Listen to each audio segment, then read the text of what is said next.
Good afternoon, I'm Simon Moore. Welcome to Arts in Focus on Fine Music 102.5. Well, regular listeners to this program will remember us celebrating the centenary of the Sydney Conservatorium of Music earlier in the year, when I spoke to conductor Eduardo Diaz-Munoz about their big concert at the Sydney Opera House of Leonard Bernstein's Mass. Well, the celebrations are certainly not over yet. The Con will be holding a week-long Centenary Music Festival from the 6th to the 11th of October, and I have to say it features a rather spectacular lineup of famous alumni. I'm delighted to be joined into the studio now by the acting dean of the Conservatorium, who is an alumna herself, Anna Reid. Anna, a very warm welcome to Fine Music 102.5. Thanks, Simon. Thank you so much for having me on the show. Not at all. So, a week of music. It's going to be big, I assume. I think it's possibly going to be the biggest week we've ever had at the Conservatorium. Certainly for 100 years. Certainly for 100 years. There's concerts happening every single night. It's not only a public holiday week, which means we're one day short, so we just leech on to the following Sunday. And every night is just going to be spectacular with musicians that have been in Sydney and Australia and love the place. And the energy is just going to be extraordinary, I think. So we may as well sort of start at the beginning because being the Conservatorium of Music, you have to cover sort of all types of music. So let's start at the beginning with sort of early music. Yeah, well, early music is going to be a little bit like dueling banjos, I think, this time, to make a strange analogy. We're going to have Paul Dyer playing with us. He's going to be conducting our early music orchestra from the harpsichord, and on the other side of the stage is going to be Neil Perez da Costa, old friends, and meeting together on stage again with the next generation of early musicians. Because both they went to the Con? Yes and no. Paul is a graduate of the Conservatorium.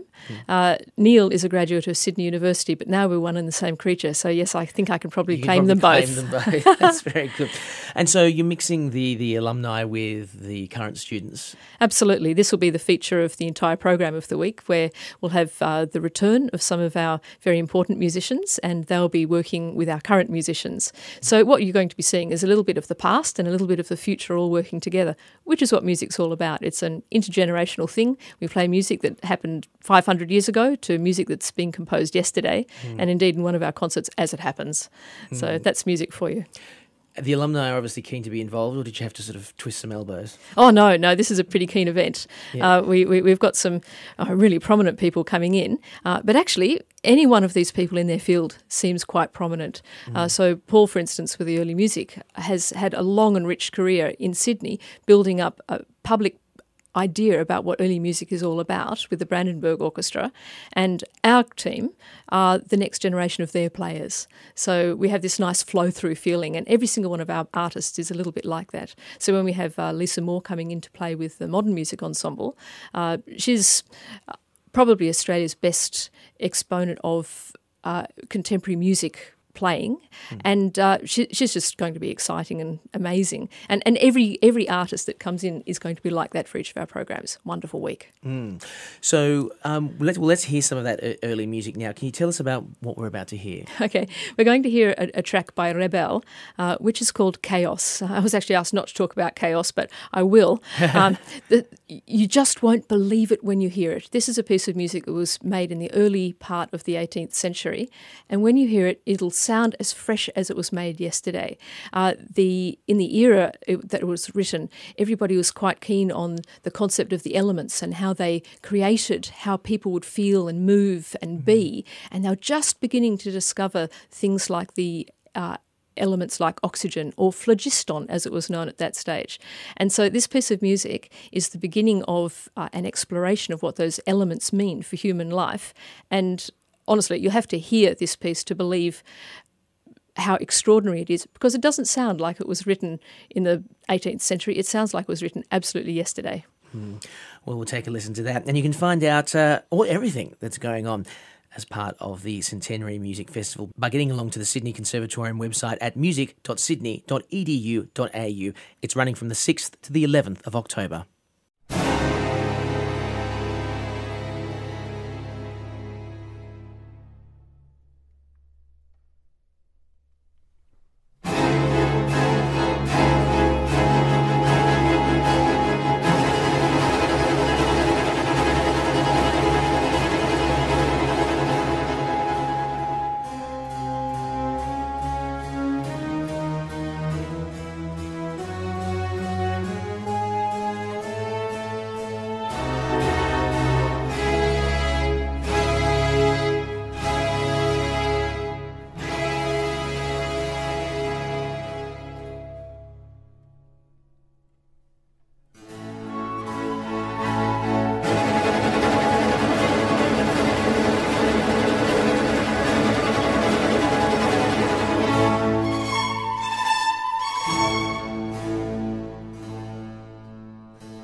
Jean-Ferré Rebel's Chaos from Les Elements.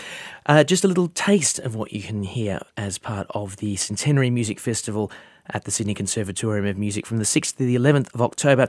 And that's part of the early music concert, which is on Friday the 9th in the Verbruggen Hall. To find out more, go to music.sydney.edu.au. That's music.sydney.edu.au.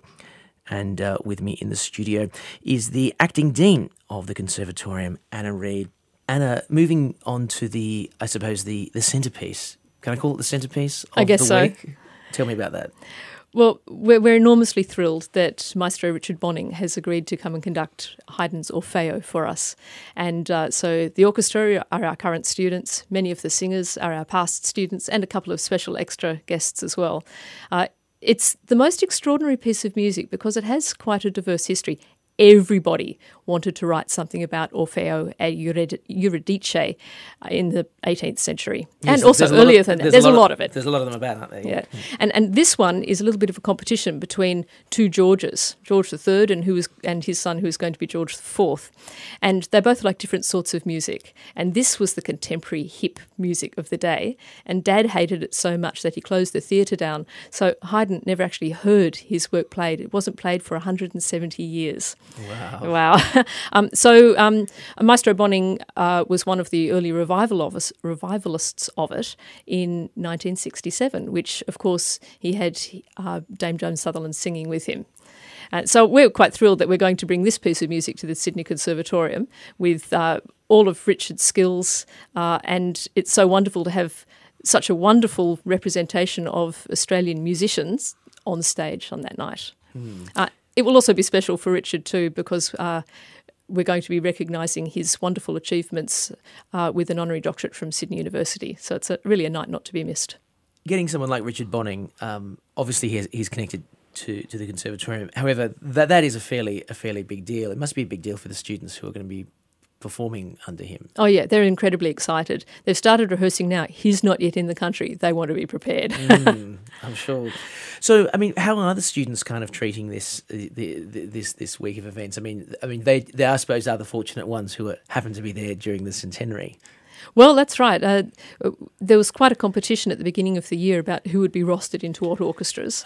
And so knowing what the program was, there was a lot of jostling for position. You know, do I really want to play in the chamber orchestra? Yes, Kirsty Hilton's going to be playing with us. I want to play in that. Oh, but I really want to play in the Orfeo. I've got to get into the symphony orchestra. So the students were pushing around to figure out what ensemble they'd be in. And it's a good week because pretty much everybody gets to play with somebody wonderful and to do some music which is right up their alley. So the whole place is buzzing at the moment. And lots of feverish rehearsing going on. Every hall is full. and during the festival week, there's not going to be a corridor without somebody rehearsing in it somewhere. So, I mean, let's look at the sort of the history of the con. What do you think is the most significant thing to have happened in the last sort of, say, 10 or 20 years that may have changed things? Well, I think probably the recognition by Sydney University and the state that what we really needed was a top-class facility. That was a game changer for us. So instead of the stable, which we all know and love, which was literally falling down around our ears, they built this fabulous new building with these wonderful concert halls, which are soundproofed, and rehearsal rooms and practice spaces. And that's amazing because it suddenly catapulted the music education into probably one of the top 10 schools in the world. And people know of our facility and they want to be there. So we're very lucky. So that means, therefore, that we've been able to expand. When I was a student, we had about 150 students in the entire tertiary program. Now we've got close to 1,000. So that really changes what you can do. It means that we can have an enormous range of different sorts of music making. We can have the really top elite students doing what they have always done the best, just hard yakka practice and out into the world to do their thing, but also provide a comprehensive education for all of the people who really love music and want to work in the industry. And we provide all of that, even now a contemporary music course, conducting, composition, opera. It's wonderful. It's the numbers are what is different now. We can do so many different things, as the festival week will show. I mean, how long ago did that expansion happen? I can't actually remember. Well, the building came online in about 2000. Right. And we've literally doubled numbers since the then. opening of the building. Right. Yeah. So there really is a contrast between, say, the 80s and 90s and completely. even today. It went from sort of one thing to another. But I mean, the stables facility, I mean, that's all still there. It's just, I mean, so the new facility is kind of in and under it, out the back, isn't it? It's all very well done. Yeah, there are some of us who are lucky enough to have windows that look out on the botanical gardens. Others have got light wells to make them feel like they've got light coming in. Right. But a lot of the spaces are enormously insulated so that you can create as much sound as you want. So you can have your own rehearsal in your own room and not hear sound leaching in from everywhere else. But the building's been artfully designed so that when you walk down the corridors, each of the doors leaks just a little bit. So it feels and sounds like a conservatorium, but you don't get disturbed by anybody else in any other room. So it's quite a good place to be. Well, time for a little bit more music. So we're going to hear a little bit of Haydn's Orfeo and Eurydice. Should I say Orfeo and Eurydice? Eurydice. That I would say Eurydice, but everybody's got their own way of saying it correctly, I think. Well, that's good. I won't feel left out. Orfeo and Eurydice. Anna, can you tell us about this track we're going to hear now? Oh, we're going to hear one of the great arias, a beautiful bass solo. It is spine-tingling music. Right, let's have a listen.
Creonte from Haydn's Orfeo e Eurydice. And you hear that performed by the Sydney Conservatorium of Music under guest conductor Richard Bonning, which is very exciting indeed. It's on from the 6th to the 11th of October, and to find out more and to book tickets, you should go to the website music.sydney.edu.au. That's music.sydney.edu.au.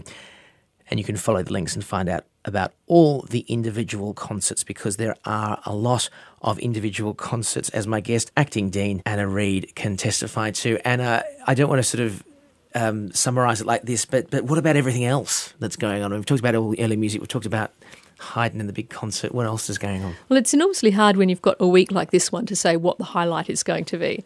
So one of the special things is our Wind Symphony, which has become a really top ensemble in our place. And they're teaming up with Paul Goodchild, who's been a long-time friend of the Conservatorium as a student and also with his work down in the SSO. But on that particular night, we also celebrate another great Australian, which is Peter Sculthorpe. So the Peter Sculthorpe Fellowship a winner is going to be announced that night. Is that a new prize as a result? It's an absolutely new prize, sadly because of Peter Sculthorpe's death. But now we have this special legacy that's going to go on for always, and the first winner comes on that night. We also have enormously wonderful things. Part of the early material at the Conservatorium was that it had an orchestra and it had a choir, and the choir still goes on. And so we're very lucky that we've got Dr. Ron Smart, who used to be one of the directors of the Conservatorium, returning to conduct our chamber choir as well. Very exciting night. Sounds great. We talked a little bit about the last of significant events in the last 20 years. Well, what about the beginning? I mean, when it was set up, was it just a few people sort of playing a piano and a violin, or what was the con like in those very, very early days? Well, actually, I think it was enormously significant when it opened in Sydney. For 30 years prior, there'd already been a group that called themselves the Sydney Conservatorium, which were a group of teachers that would work together, put on concerts and do examining, town hall, Paling's music shop, all around town. And they thought it would be a really good idea to try and join together to make a conservatorium. And at the same time, we have the World War I happening. And so it really was an ambitious project for Sydney and for New South Wales to say, we're going to do something that's about culture, to try and bring people together to think about living in a different way, apart from just the horror of war that was happening at the same time. I mean, was it related to did the war kind of bring it on in thinking that we have to do something to lighten the place up a bit? Or Well, the plans for it started before the war took off, but it accelerated when it did. So it really was pretty much a war reaction, that we're going to have a cultural life. We're going to have a life in Sydney that's worth living, even though all of this other horrible stuff is happening all over the world. But it didn't start off small. Just looking at the building, you can see that it's amazing. It was constructed using the day labour system, which was a means of being able to give unemployed people work on a daily basis. So that was quite popular in Sydney. So it was an employment-generating activity as much as a cultural development. There was initially a conversation about whether it should be developed to be a top-class restaurant on the edge of the Botanical Gardens. And I'm really glad they didn't go that way, because that would be quite sad. But the legacy for us is great, so that we have this fantastic photograph of 20 pianos being delivered to the Conservatorium to start the music making. Yeah, so they started with a bang, not with a whimper. No, absolutely. That sounds absolutely wonderful. Now, the big finale of the event brings us sort of up to date with some more contemporary flavoured music. Absolutely. Our final performance is our jazz alumni and current students playing together.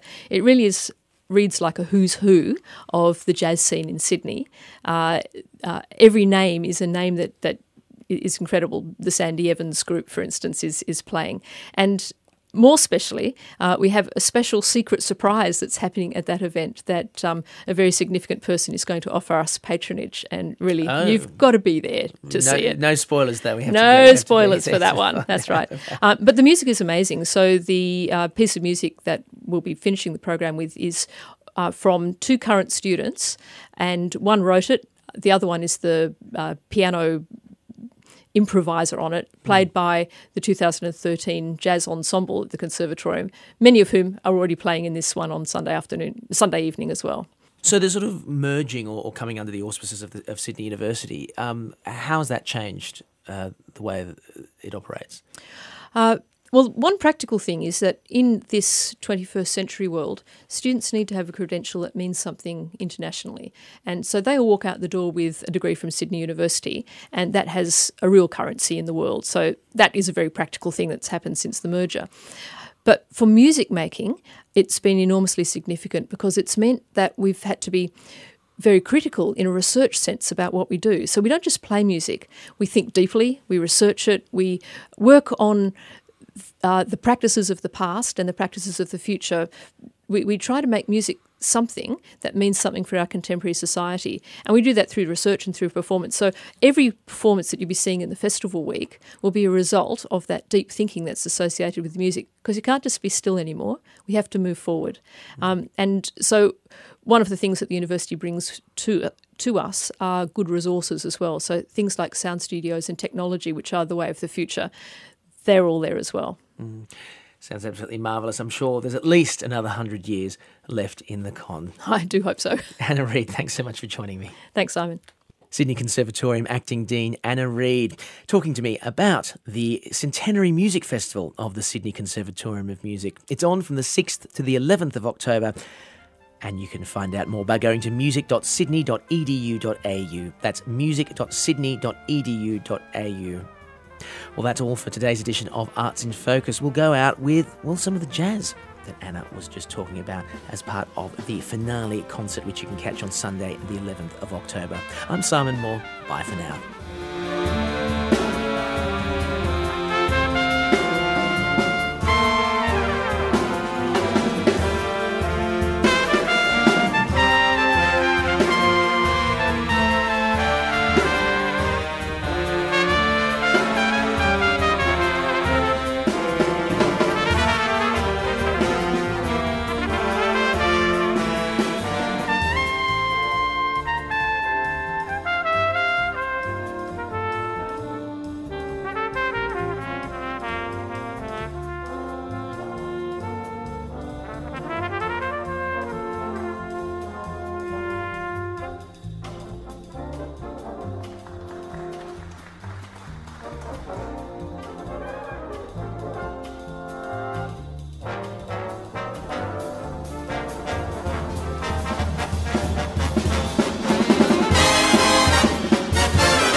Thank you.